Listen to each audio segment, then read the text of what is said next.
Hey, what's going on? This is Ajax with Tactical Airsoft Supply, Ajax Customs, and Team Black Ops Elite. I'm here to do a quick video review on tracer units. You've seen a lot of our night footage. We do a lot of night gaming, and we have quite a bit of experience in tracer units themselves. I'm going to go ahead and start off with the GOG Tracer unit. This usually retails around the $110 price point. As you can see, it's a little bit bigger than the other tracer units, and it comes with a 2200 milliamp LiPo battery that's built in.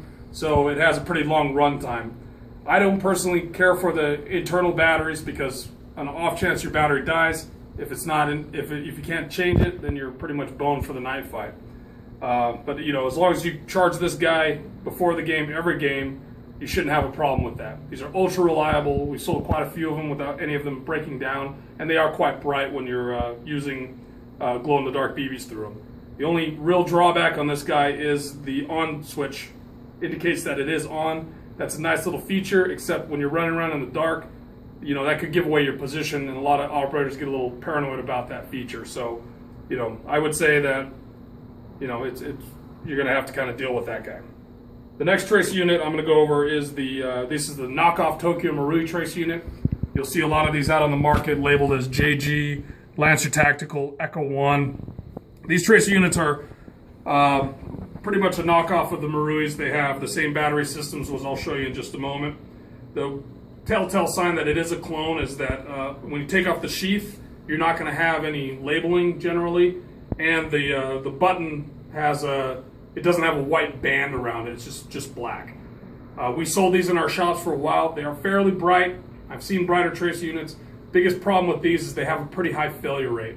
Roughly 20% of the tracer units I sold that were, you know, Echo 1, Lancer Tactical, JG, etc., malfunctioned, stopped working, and it was pretty bad for my customers. If you are getting an Echo 1 or a Lancer Tactical, just make sure that your dealer, you know, that they will return it or exchange it if it does malfunction. So you want to make that absolutely clear, or you're going to end up with a lemon. You know, the price point's around $50, $50 to $70. I would say, you know, save up a little bit more cash and get something that's going to be a lot more reliable. The next tracer unit I'm going to go over is the Tokyo Marui.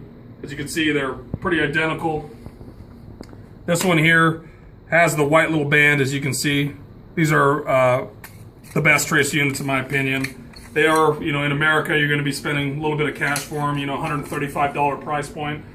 But these are ultra reliable. I mean, I've owned one. This one is probably 6 years old or 5 years old, or however these new styles have been out, and they've been running great.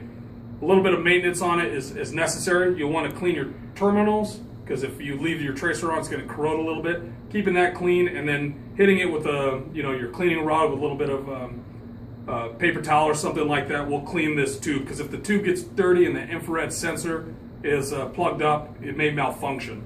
So this is a very bright tracer unit. It's very compact. You can change out the batteries on it, and reliability is second to none on this guy. So I'd say if you can, spring for the Marui.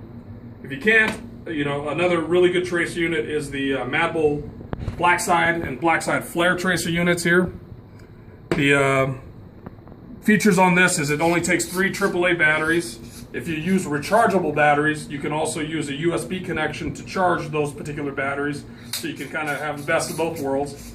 They are just as bright as Tokyo Maruis, and you know, since their latest productions have been ultra reliable. When these guys first came out, they had some problems, but they've since been repaired. And again, just as a safe measure, when you buy these from your retailer, make sure you can easily return them if they malfunction, just in case it does. I'm going to go ahead and demonstrate the flare, just so you can get an idea. This gives a nice little effect when you're using it, and this will kind of represent a little bit of a muzzle flash, as you see. So that's kind of a nifty little feature.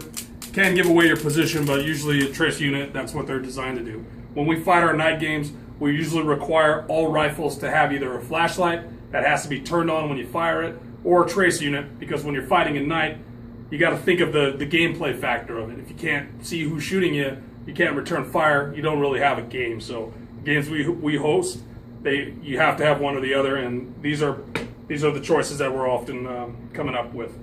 Another point I wanted to make is that the Elite Force brand BBs, the .20 and .25, we find to be actually a very high quality glow round, and they hold 2,700 rounds, whereas your Mad Bulls and G&Gs usually hold 2,000 flat, and the price point's roughly the same. So with the Elite Force, you get a little bit more for your money, and you're not going to have a feeding issue or anything like that. They will glow really bright as well. So that's my conclusion of my video review. If you guys have any questions or comments, please post them down here on the comments section. Otherwise, hit us up on our Facebook group, BOE Airsoft, or just say hi.